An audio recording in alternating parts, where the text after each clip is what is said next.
C'est depuis 2022 que je me suis plongé dans l'agriculture et l'élevage. Donc c'est là où je suis beaucoup plus concentré. À part l'agriculture et l'élevage, parce que là, y compris aussi la transformation, je me focalise aussi maintenant, je fais le domaine des bâtiments et travaux publics. C'est aussi dans mon domaine entrepreneurial. Alors, la profession comme travail, je suis enseignant. Je suis enseignant à l'Institut du bâtiment et des travaux publics de Butembo, donc l'IBTP. Et si vous comprenez, parce que je suis déjà dans les détails, je peux dire que j'ai beaucoup de talents, peut-être que j'ai pu faire ou choisir, mais dans ces talents, il y a au moins un dans lequel je me focalise beaucoup plus, et c'est l'enseignement. Parce qu'on peut avoir beaucoup de talents, on peut avoir beaucoup de choses, mais vous ne pouvez pas tout faire au même moment. Donc il faut choisir un que vous allez développer, et puis les autres seront secondaires, seront des annexes par rapport à ce que vous aurez comme talent. Donc ce que j'ai fait beaucoup plus, c'est l'enseignement, parce qu'avec l'enseignement, bien sûr la science, mais aussi la Bible, donc je peux enseigner. Alors, dans le cadre ministériel et leadership, je suis encadreur de jeunes aujourd'hui. Donc, si vous arrivez en Diapanda, je suis parmi les encadreurs de l'MGC. Je suis président des jeunes. Et aussi, je suis membre du comité. Le modérateur a parlé de Lift Africa. C'est une organisation. Les amis étaient présents, je crois qu'ils viennent de sortir comme ils descendent à Beni. Dans cette organisation, j'occupe le poste de chargé du programme et des projets. Ça, c'est aussi dans le domaine entrepreneurial.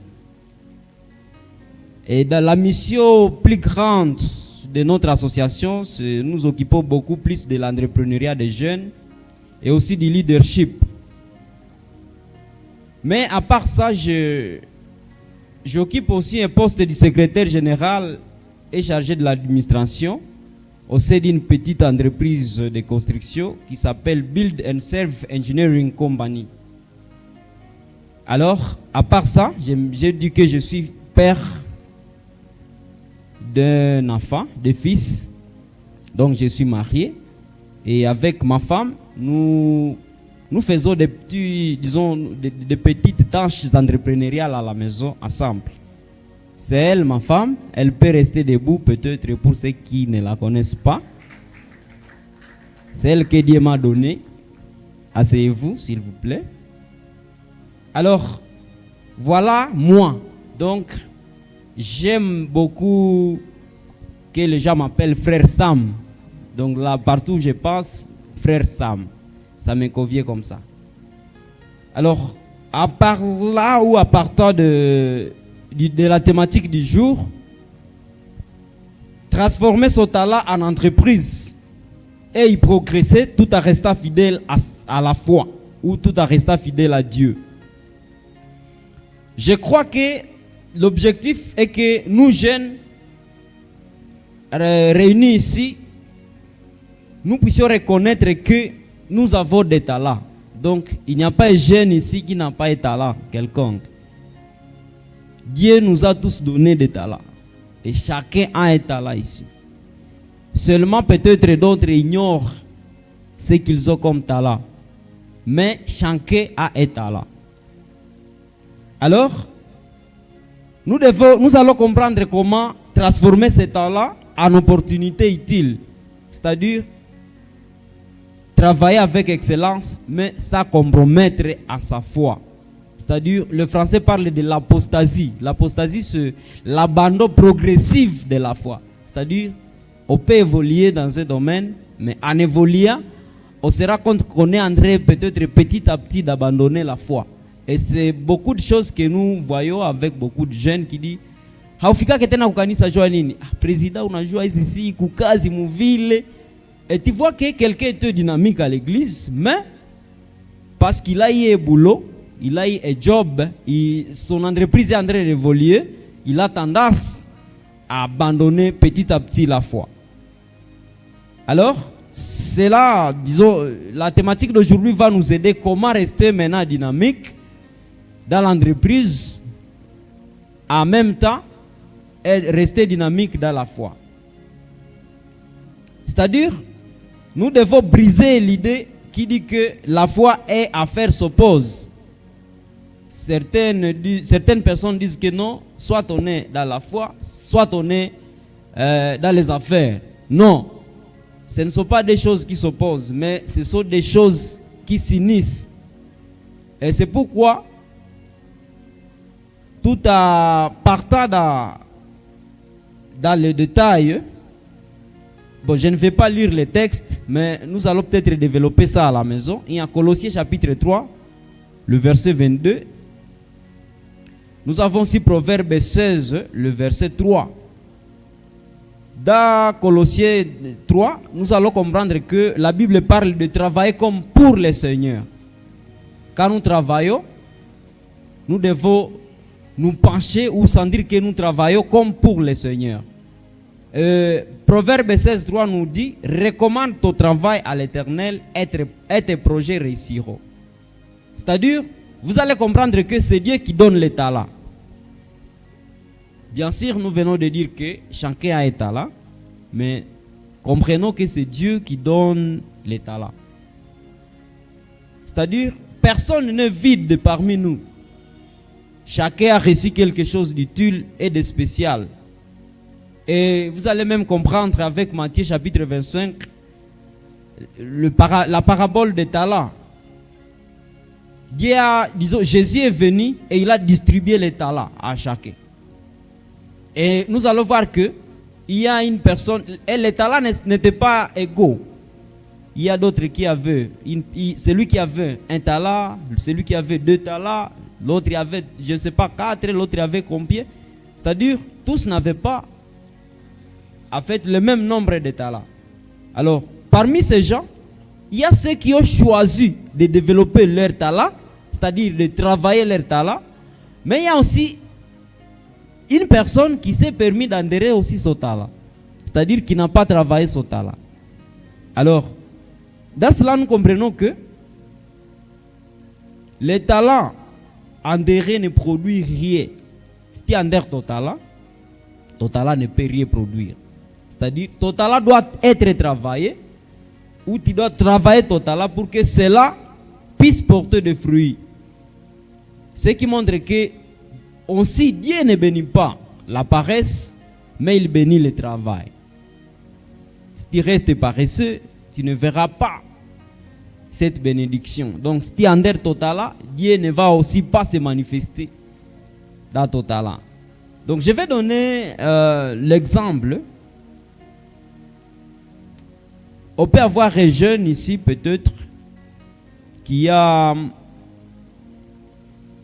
bon réparateur de téléphone. Il a un talent de réparer les téléphones. Alors, comment nous saurons qu'il a ce talent? C'est quand cette personne va d'abord servir. C'est-à-dire, il y aura des téléphones en panne, il va les prendre et réparer. Nous saurons qu'il a un talent. S'il ne le fait pas, il sera en train aussi d'enterrer ce talent. Alors, il va développer ce talent. La confiance sera en train d'être gagnée aussi petit à petit. Et il peut maintenant arriver à ouvrir un atelier de réparation et nous saurons qu'il est réellement un réparateur. Il sera en train de développer son talent. C'est-à-dire, comme nous sommes là, chacun ce soir va pouvoir énumérer ses talents. Et il va écrire ses talents sur une feuille. Je sais que nous n'en avons pas seulement un, mais nous en avons beaucoup. Ça sera une première application peut-être. Alors, je vais très vite partir d'un élément. Comment un talent peut maintenant conduire à une entreprise? le talent peut devenir une entreprise utile. Quand on parle de l'entreprise, les entrepreneurs sont là. Là, on s'attend déjà à un bénéfice. Comment ton talent va te rapporter un bénéfice?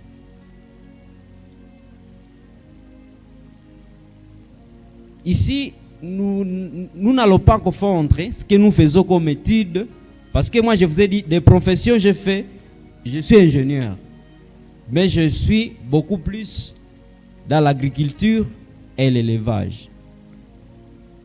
Donc je ne m'attache pas seulement à ce que je fais comme étude.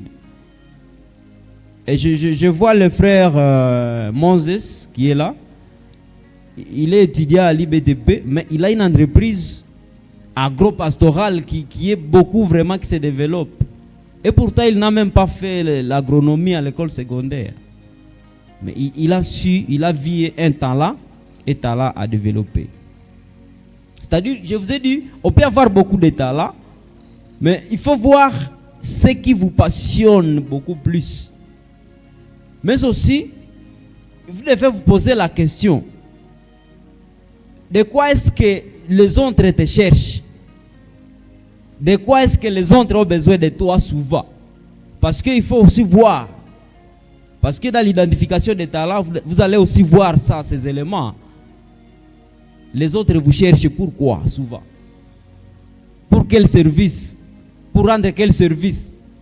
Donc ce sont des éléments qu'il faut vraiment voir. Alors, comment le talent peut devenir une entreprise utile? Donc, il y a un élément. Nous devons d'abord observer un besoin réel. Parce que Dieu ne vous a pas donné le talent pour vous, mais c'est pour que vous puissiez être une solution à un problème. Alors, vous devez identifier ou observer un besoin. Qu'est-ce qui est besoin dans votre quartier? Qu'est-ce qui est besoin dans votre entourage, dans votre famille? Peut-être même ici à l'église. Qu'est-ce qui est besoin? Vous devez observer ce besoin-là. Et c'est à partir de là que vous allez maintenant transformer votre talent en solution. Donc, tout en transformant le talent en solution, vous allez créer un modèle. Ce modèle peut être un produit. Vous veut dire que non, ici souvent, je vois que aujourd'hui, par exemple, date de fête, on utilise les savons liquides. Et pourtant, il n'y a pas de savon liquide où vous êtes. Et vous voyez que vous êtes un artisan, vous faites beaucoup de l'artisanat, vous pouvez faire les savons, vous pouvez répondre à ces besoins. Donc, vous êtes une solution par rapport à ces problèmes. Alors, il y a aussi un autre élément. L'entreprise n'est car un besoin rencontre un talent. C'est-à-dire, on doit avoir réellement un problème. Et vous êtes une solution à ce problème. Mais aussi, il y a un élément, commence petit, mais avec sérieux. Il y a les gens qui pensent qu'ils auront d'abord $500 ou $1000 pour commencer ou pour démarrer une entreprise. Ton talent peut t'aider à démarrer une entreprise. Vous n'aurez pas toujours besoin de grosses sommes d'argent pour démarrer une entreprise. Donc vous devez commencer petit mais avec sérieux. Et on peut par exemple avoir une activité par exemple de l'MGC et on s'est dit non, nous voulons que le jour-là nous puissions utiliser quand même quelque chose à boire et aussi quelque chose à manger. Il y a une sœur qui va se dire, bon, moi je vais vous préparer les beignets par exemple. Et elle sera en train de servir. Elle répond à un problème. Et au fur et à mesure, parmi nous, il y aura peut-être quelqu'un qui aura peut-être une fête d'anniversaire ou ceci. Elle va contacter la sœur. C'est parce qu'elle nous a montré qu'elle est prête. Elle nous a montré son talent. Je donne l'exemple. Le dimanche passé, on a eu une conférence à la paroisse Andiapanda. Et vous savez, on se réunit nombreux, on est plus de 500 jeunes qui se réunissent à l'MGC. Alors, on a fait une commande de jus. Et il y a un jeune, un jour, je crois, je ne sais pas si on avait quelle activité, il nous avait produit juste quelques bouteilles de jus. Mais on a eu une activité, et là, on a eu à dire que non, il faut qu'on ait quelque chose à boire. On a commandé 500 jus, disons 500 bouteilles de jus auprès de ces jeunes-là. Donc, c'est parce qu'elle a d'abord servi. C'est-à-dire, je nous invite aussi à servir gratuitement, d'abord, quand nous sommes au début. Parce que quand nous faisons même les gratuits, les volontariats, cela aussi nous prépare des gens à vendre ou à montrer que nous avons tel ou tel autre talent. Et alors, à un moment, on peut maintenant nous appeler pour une grande opportunité. Donc, nous devons commencer petit, mais avec sérieux. Si nous faisons même des petites choses, faisons-les avec sérieux. Cela peut nous amener aussi, ou nous amener du talent à l'entreprise. Mais aussi, nous devons apprendre et nous devons aussi nous faire former. Même si nous avons un talent, cela n'est pas limité que nous puissions apprendre ou améliorer. J'ai parlé de Moïse qui a une entreprise agricole ou agro-pastorale, mais qui est dans les bâtiments et travaux publics. Est-ce qu'il peut le devenir comme ça? C'est parce qu'il a eu le temps de suivre une formation, il a le temps de faire les recherches par rapport à ce qu'il a comme passion. C'est-à-dire, nous devons apprendre, mais aussi nous devons nous faire former. Et même si nous lisons Proverbe chapitre 1er, le verset 5, la Bible dit, le sage écoutera et augmentera son savoir. Chaque jour, nous devons apprendre. L'apprentissage est continuel. Donc, apprendre continuellement. Cela va aussi nous aider de penser du talent à l'entreprise. Alors, je te pose la question. Quel problème de la communauté ou de ta communauté Totala pourrait résoudre? Il y a quel problème que Totala peut résoudre? Il y a quel problème pour lequel Totala peut être une solution? Alors, le dernier point, je vais parler de comment donc évoluer sans abandonner la foi. Évoluer dans une entreprise sans abandonner la foi. Parce que c'est un grave fléau pour les jeunes aujourd'hui. Où les jeunes bakisha endelea. Na unaona mtu anakuwa na tandasi ya kuendelea, aussi anakuwa na tandasi ya kuacha Mungu, ya kuabandonner. Et même les étudiants, unaona mtu non, mie masomo isha ni occupé. Est-ce que réellement à cause des études hautapata wakati tena ya kuendelesha vya Mungu? Je crois les études ne peuvent pas être un obstacle jouer dans le ministère. Ça fait, je crois, je suis dans la 8e année, voire 9e année que je suis dans le ministère, surtout encadrement des jeunes. Depuis tous les parcours que je viens de vous donner, bien sûr avec tant de tâches, mais je suis là. Alors, c'est-à-dire, il y a des choses. Évoluer sans abandonner la foi, c'est possible. Le premier élément, je vais parler de garder les valeurs chrétiennes. Parce que, il y a les autres cas, ils ont tendance à évoluer, ils ont aussi tendance à abandonner même certaines valeurs. Il y a mon ami sage qui venait de sortir, il a eu la chance d'aller faire ses études à Russie. Et il nous dit que non, quand beaucoup de gens arrivent ou sortent de l'Afrique, ils ont tendance à dire que ici je suis ailleurs, je peux tout faire. Et tu verras, les autres vont revenir quand ils ont des dreads. Ils vont vraiment changer. C'est-à-dire, tu te sens évoluer dans un domaine, mais aussi tu as tendance à abandonner, tu dis que via Mungu ni via batoto. Un autre qui me disait non, c'est un collègue, à l'âge de 25 ans, on ne peut plus être chantre à l'église. Parce que c'est le temps de chercher l'argent. Si on est chantre, c'est-à-dire là, on est irresponsable. Alors je me disais, ce n'est pas vrai. C'est-à-dire, quand nous gardons les valeurs chrétiennes, cela nous pousse à considérer l'intégrité même avant le profit ou le bénéfice. Cela nous pousse à considérer l'intégrité là où nous partons. C'est-à-dire, nous allons aussi refuser les antivaleurs, comme la corruption, les mensonges, la tricherie, l'escroquerie. Parce qu'il y a de ces entreprises, on va vous solliciter. Bon, quand tu seras là, tu vas constater que c'est une soque de magouilles qu'on fait. Par exemple, on t'appelle à Kasindi. Bon, ou kazi ukuye, mais tu constates que nyenjo va kupitiza vitu ya fundura. Ceux qui ont déjà été à Kasindi me comprennent facilement.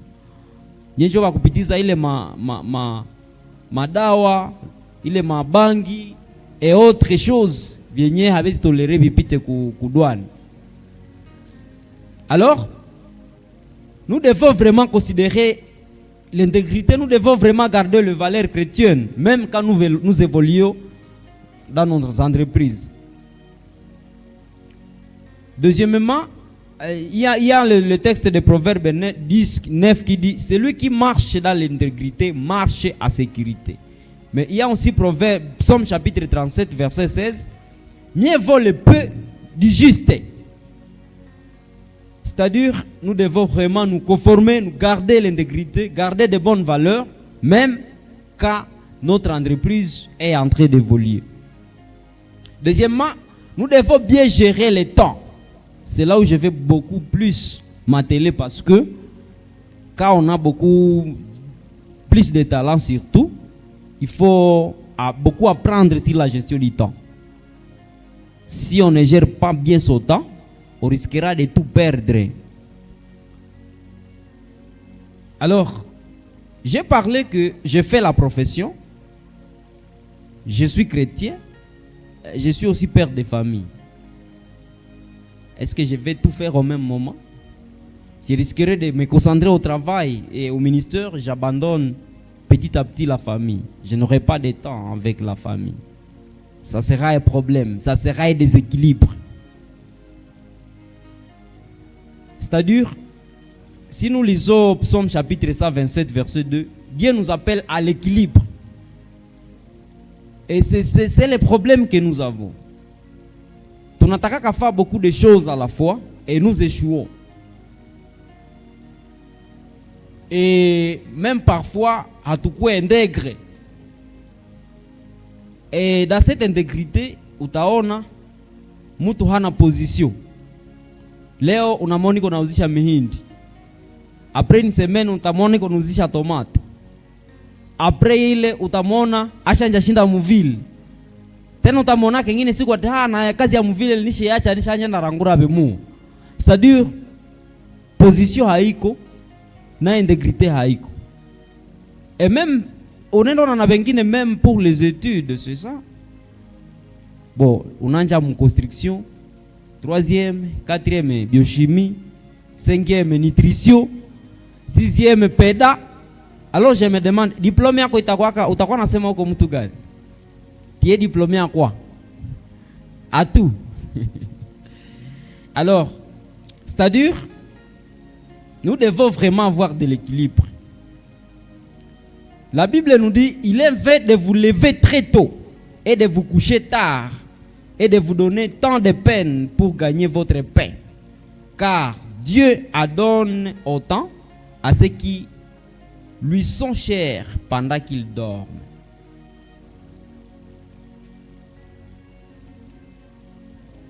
Par rapport à la gestion du temps, c'est là où je vais finir.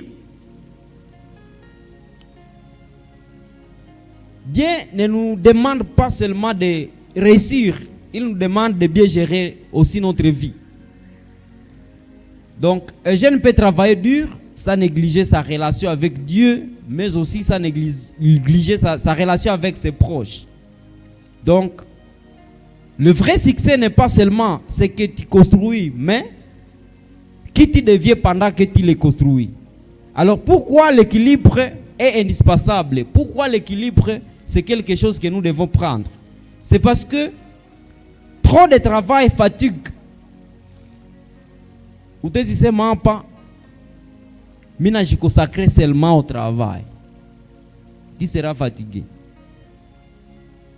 Mais aussi, tu seras aussi refroidi spirituellement. Utakuwa natoka mkazi, ushachoka, tu n'auras même pas l'état de prier. Parce qu'il n'y a pas d'équilibre. Alors, il y a aussi trop d'activités spirituelles, sa discipline, peuvent aussi entraîner à la pauvreté, à l'irresponsabilité et à la confusion. Et ici, je parle beaucoup de chantres. Il y a quelqu'un, tu vois quelqu'un à la paroisse, il comme on croit, il y a 4. Est-ce que c'est normal ça? 4 chorales. Ou que jeune, bien sûr, tu es en train de servir Dieu. Lakini, parce que l'équilibre haïko, il est occupé beaucoup de choses bien spirituelles. Tu risques de courir vers l'irresponsabilité et même la pauvreté. Hauna wakati ya kwenda tumika na sadaka hautaipata. Parce que umejambrier, moi je peux dire que tu t'embrouilles parce que c'est ce que je dis beaucoup souvent aux jeunes de Nziapanda. Je vois quelqu'un s'embrier, dit non, il y a un temps pour tout. Il y a un temps pour prier, il y a aussi un temps pour travailler. Donc haiko ile kazi yako njo itashukisha Mungu parce que wewe umejikonsacrer beaucoup. Na bia ba pasteur unaingia mwavyo vyenyewe bia ba pasteur. Ce sont les pasteurs qui sont appelés à rester là. Biko engagés pour ça, ils sont payés mensuellement pour ça. Wewe unamaliza kazi yako, si tu es chantre, unamaliza rep, allez travailler. Et il y a aussi d'autres jeunes, leo wameingia mu intercession.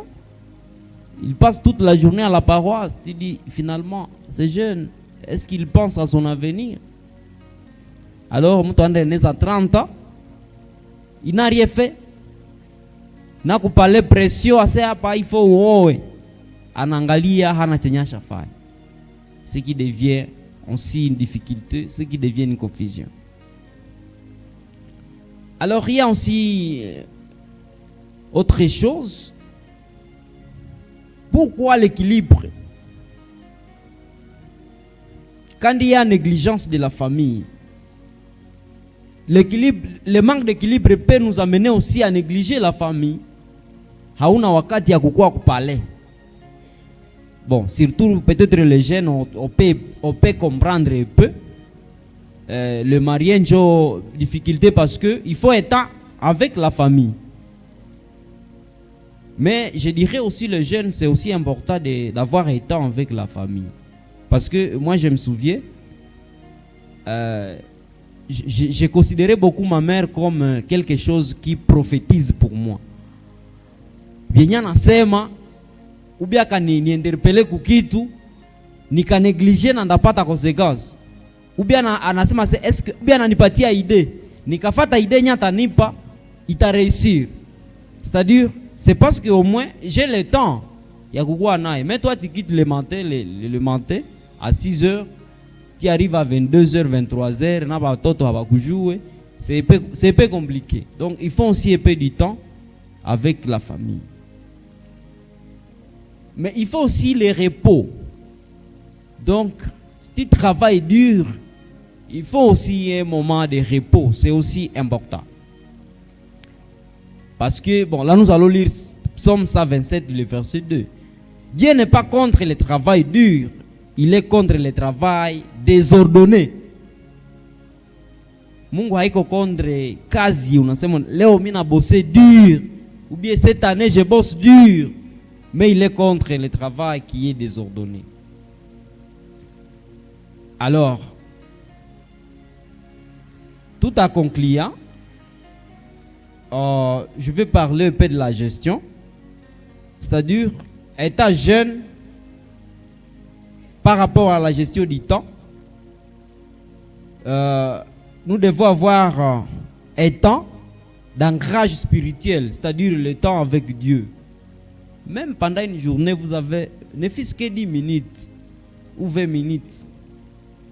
Je peux même voir peut-être certains jeunes même qui n'ont pas le temps, ils se réveillent même à prier. Il faut savoir que s'il y a des choses qui commencent à vous attaquer comme ça, vous commencez même à oublier la prière, ce ne sont que des pièges, les pièges du diable. Donc, il faut vraiment vous décider de nouveau pour que Dieu ait le temps ou pour que Dieu ait de la place dans votre vie. Vous devez aussi planifier les priorités chaque jour. Donc, vous devez vraiment planifier vos activités chaque jour. Alors, je dirais qu'une vie déséquilibrée use la foi et casse les relations. Vous devez donc avoir un calendrier prioritaire pour ne pas dire que kazi shaba occupé, hamutafika tena kukanisa au hamutamtumikia tena Mungu. Parce que je nous avertis que l'argent peut devenir une idole. Unaona tunakuwa beaucoup attaché ku makuta na zinakuwa idole aussi. Alors, je suis trop occupé pour prier, c'est un piège. Donc, une entreprise peut réussir pendant qu'une âme s'éteint. Dieu veut ton cœur plus que tes résultats. Alors, je vais conclure en disant ceci. Dieu ne demande pas de choisir entre réussir et lui rester fidèle. Il veut que nous réussissions avec lui en servant, en restant intègres et en faisant fructifier ce qu'il nous a confié. Le talent que nous avons, c'est Dieu qui nous l'a confié lui-même. Dieu t'a fait ce talent pour que tu sois le serviteur des autres, pour que ce talent aide les autres. Alors, ce talent n'est pas à toi, tu ne dois pas l'enterrer, mais tu dois le mettre au service des autres. Et c'est en le mettant au service des autres que cela deviendra réellement une entreprise. Et c'est à partir de là que cela va aussi produire. Alors, engageons-nous, chers jeunes, et surtout, ne faisons pas beaucoup de choses au même moment pour ne pas tout perdre. Mais quel est ce qui nous passionne beaucoup plus? Et tu n'es pas obligé de faire c'est pourquoi tu as étudié. Mais si tu vois que tu es beaucoup passionné dans autre, tu peux aussi le faire parce que cela va aussi t'aider. Alors, soyons équilibrés. Et surtout comme nous sommes au début de l'année, engageons-nous en travaillant, en restant fidèles à Dieu, en restant intègres même dans la foi. Et nous serons en train de faire ou d'accomplir la mission pour laquelle le Seigneur nous a appelés. Que Dieu nous bénisse. Amen.